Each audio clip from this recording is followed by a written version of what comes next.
أحييكم أنا سهير القيسي، أرحب بكم في مناظرة جديدة من سباق البرلمان في استوديوهاتنا من بغداد. المتناظران في هذه الحلقة يتشاركان في القليل ويختلفان في الكثير، عراقيان لكن لكل منهما نافذة يرى منها عراقه وما حوله. أرحب بالدكتور موفق الربيعي رئيس حزب الوسط، وأرحب أيضا بالأستاذ مثال الآلوسي رئيس حزب الأمة العراقية. أهلا بكما. نبدأ حلقتنا بمشاهدة هذا التقرير الذي أعده لنا الزميل طارق حول الوضع الأمني والملف الأمني الذي ما زال ملف غير محسوم يقض مضاجع العراقيين. التفجيرات الدموية الأخيرة تجاوزت بحجمها ما يسمى الإنجاز الأمني الحكومي، وأظهرت قدرة الإرهاب على اختراق الحواجز وخطط الأجهزة الأمنية المتعددة التي يسارع فيها كل جهاز بإلقاء المسؤولية على الآخر أمام المواطن العراقي الذي يبدو أنه الضحية والخاسر الأكبر. نتابع هذا التقرير عن الوضع الأمني ثم نعود لنبدأ هذه المناظرة. غير قابل للقسمة، شعار يكرره الساسة في حديثهم عن الملف الأمني، لكن الفارق كبير بين الشعار والواقع. العلاقة بين الأمن والسياسة متداخلة، ويراد لهما أن يكونا على طرفي نقيض لئلا تنتقل عدوى التنافس السياسي إلى ميدان القوات الأمنية، فيوضع أمن البلاد في ميزان قابل للتأرجح. لكن تبسيط المسألة على هذا النحو لن يؤدي إلى حلول ونتائج. الكثير من التساؤلات والاستنتاجات حول حقيقة الأمور تتبادر إلى الأذهان، وضبابية الخارطة الأمنية تدفع إلى تساؤل: هو من يتحكم بالملف الأمني في العراق؟ قيادة عمليات بغداد هي المسؤولة عن الأمن في بغداد، وتعمل قيادة عمليات بغداد بموارد وزارتي الدفاع والداخلية، وكذلك إسناد الأجهزة الأمنية الأخرى المتمثلة بجهاز مكافحة الإرهاب وجهاز المخابرات الوطني العراقي والاستخبارات العسكرية، إضافة لكافة موارد الوزارات الأمنية. والمسؤولية هي بيد قيادة عمليات بغداد التي ترتبط مباشرة بالقائد العام للقوات المسلحة. اليد الطولى التي تتمتع بها التنظيمات المسلحة والجماعات الإرهابية اخترقت الأجهزة والقوى الأمنية ونفذت تفجيرات حولت الأيام إلى دامية باعتراف كبار قادة العسكر ورموز السياسة بعد سنوات من القتال بين العراقيين والقاعدة. لكن تدخل عدة أطراف أمنية لكل منها استراتيجيته الخاصة أعطى مردودا عكسيا. خلية الأزمة الأسبوعية تناقش تفصيليا مكامن الخلل ونقاط الضعف والسلبيات أسبوعيا في قيادة عمليات بغداد بحضور معالي وزير الدفاع ومعالي وزير الداخلية. إعادة تقييم الإجراءات الأمنية في العاصمة عقب التفجيرات التي نفذتها ما يسمى بدولة العراق الإسلامية، والهجمات الدامية على أهداف تتمتع بحماية مكثفة بددت الشعور المتزايد بالتفاؤل بخصوص استقرار الأوضاع في البلاد.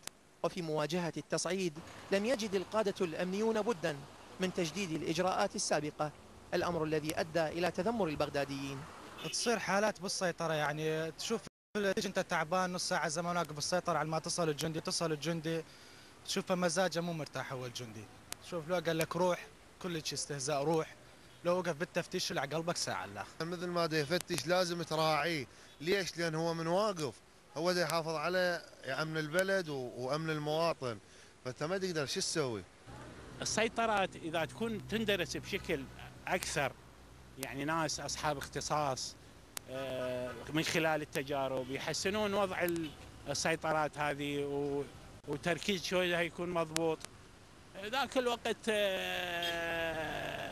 الإنسان يحس أنه هاي السيطرات راح تؤدي إلى نتيجة. عند الوصول إلى درجة مطمئنة من الاستقرار الأمني سنتخذ سلسلة من الإجراءات الأمنية لتخفيف عدد السيطرات ولتقليل عدد السيطرات.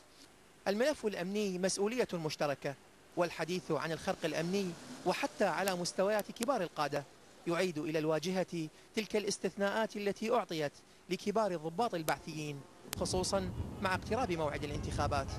طارق ماهر، العربية. نبدأ مناظرتنا من الدكتور موفق الربيعي. كونك كنت مستشار الأمن القومي لعدة سنوات دكتور موفق، من يتحمل مسؤولية التقصير في الأمن؟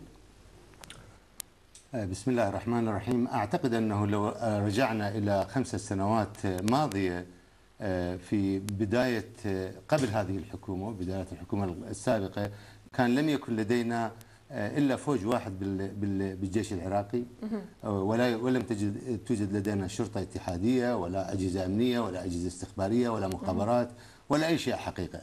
بدأنا من الصفر وتركة ثقيلة جدا. أعتقد أنه استطعنا أن نبني أجهزة أمنية استخبارية عسكرية، جيش، شرطة اتحادية، شرطة محلية، طوارئ، رد سريع.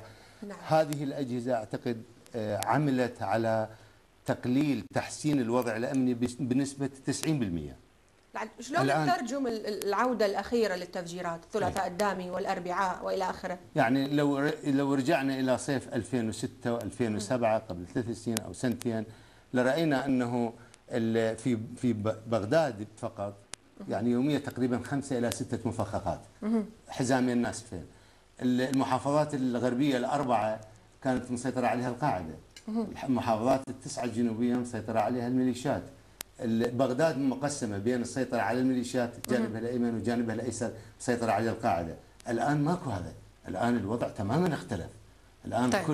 كل بضعة أسابيع مفخخة أو طبعا لا أقلل من ذلك، لا أقول أنه هذا هو طموحنا أبدا. طيب. حتى عندما بنينا الأجهزة الأمنية لا أقول أن هاي الأجهزة الأمنية في مهنية عالية جدا وهي ما هو مستوى الطموح أبدا. طيب. ولكن أقول أنه نعم. فيها دوافع، لعله فيها تأثيرات طائفية، فيها تأثيرات سياسية. طيب. فيها تأثيرات حزبية. طيب.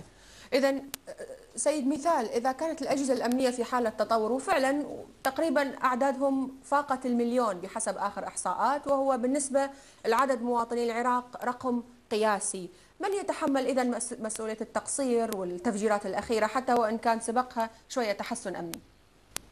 يعني المقارنة أنا أعتقد ردا على زميلي الدكتور موفق غير موفقة. نحن نقارن الآن بين هذه الأيام وبين 2006 و2005، وفعلا كان الذبح على الهوية. أفراد مواطنين يقتلون فقط لأنه يسكن في هذه المنطقة أو ينتمي إلى هذا الدين أو لهذه الطائفة. طيب. المسؤول عن عمليات القتل هذه الأحزاب، وبعضها هي أحزاب حاكمة أساسية في هذه الدولة. نحن نتذكر عندما كان الخطاب السياسي خطاب متشنج، وصل الحد مع كل خطبة، مع كل خطاب، مع كل تصريح عمليات قتل وإبادة. فتطور الملف الأمني الحالي، أنا بصراحة لا أعتقد أن لدينا أجهزة أمنية فعلية. دكتور موفق قال تحتاج ولا يستطيع أن يقول أنها في مستوى حرفي جيد. السيد الناطق الرسمي سيد مثال، يعني أكثر من 1,000,000 رجل أمن على، أنا ما أحتاج إلى 1,000,000، هذه الدولة لا تحتاج إلى 1,000,000، هذه بطالة مقنعة. مسألة أن يكون الجيش العراقي في الشوارع هذه إهانة للجيش العراقي.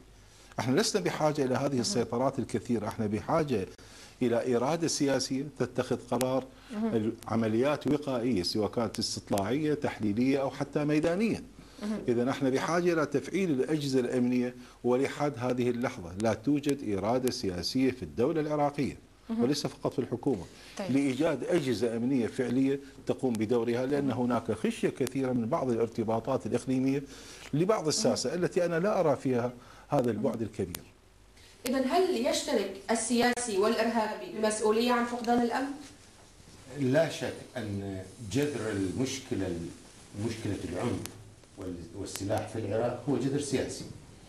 فينبغي علينا أن تكون عندنا الشجاعة في أن نعبر إلى الضفة الأخرى ونجلب أبناء شعبنا ونعتقد بالمصالحة الوطنية اعتقاد حقيقي.